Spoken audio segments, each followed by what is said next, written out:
तो हे हेलो प्यारे बच्चों, मैं आ चुका हूँ एक नए टॉपिक के साथ जिसका नाम है इंडियन लैंग्वेज यानी भारतीय भाषा।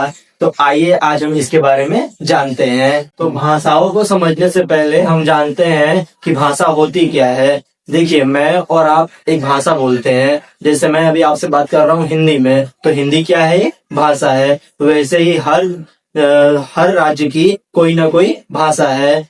तो चलिए उन भाषाओं को भी हम यहाँ पर लिख कर समझते हैं और फिर आगे हम उस भाषा के बारे में आपको कुछ बेसिक नॉलेज देंगे। और ये भाषा क्यों लागू की गई, मतलब भाषा के आधार पर क्यों किया गया, उसे भी हम समझेंगे। तो अब आप देख सकते हैं हमारे सामने ये 22 भाषाएं लिखी हुई हैं जो मान्यता प्राप्त है।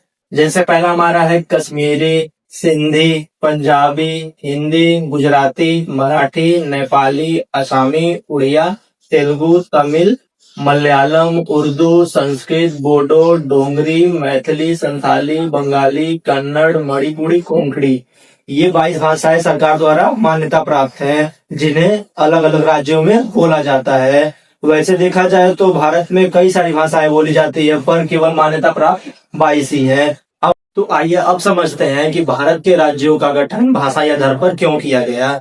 जब हमारा भारत देश आजाद हुआ था तो यह कुल 552 देशी रियासतों में बटा हुआ था, जिसे जोड़ने का काम किया बीपी मेनन और सरदार वल्लभ भाई पटेल ने।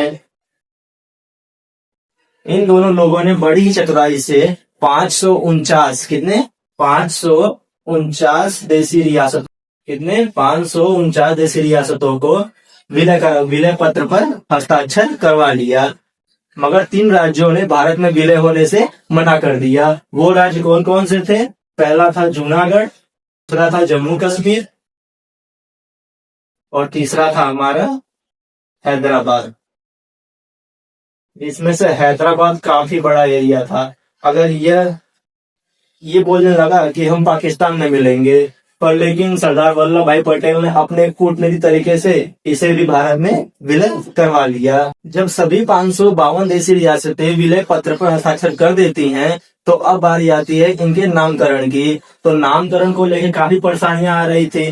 तो सुप्रीम कोर्ट ने 2 समितियों का गठन किया, जिसमें से एक थी एस.के. धर समिति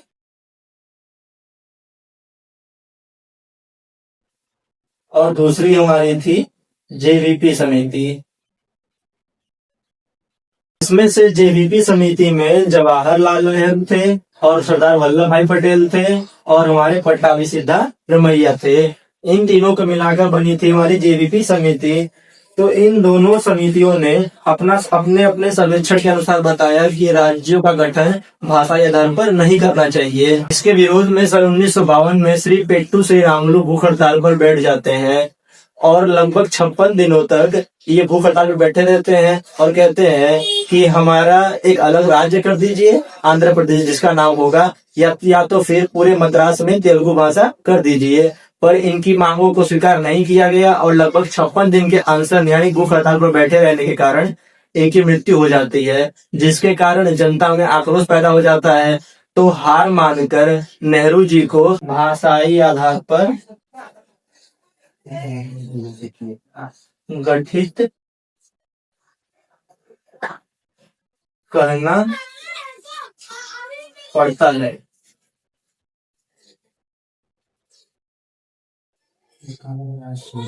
अब इसे देखकर सभी राज्य कहने लगे कि हमारे भी राज्य का नाम भाषा के आधार पर होना चाहिए। जिसके बाद नेहरू जी ने सुप्रीम कोर्ट के जज से राय लेकर एक आयोग का गठन किया जिसका नाम था फजल अली आयोग। और इस आयोग ने बताया कि राज्यों का गठन भाषा के आधार पर करना चाहिए। फजल अली आयोग 1953 में इसका गठन किया गया।